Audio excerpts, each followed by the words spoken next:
Magandang hapon po. Ito po ang resulta ng 5 PM draw ngayong Saturday, June 24, 2023. Para sa 2D Lotto, 17, 24 in exact order.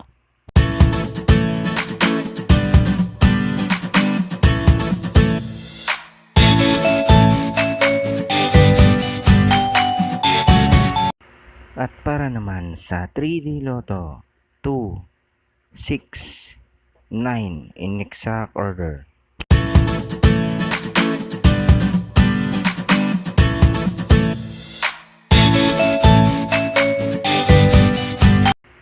Congratulations po sa lahat ng mga winners. Pa-like and subscribe na lang po ng bidyong ito para lagi kang updated sa mga bagong Lotto result.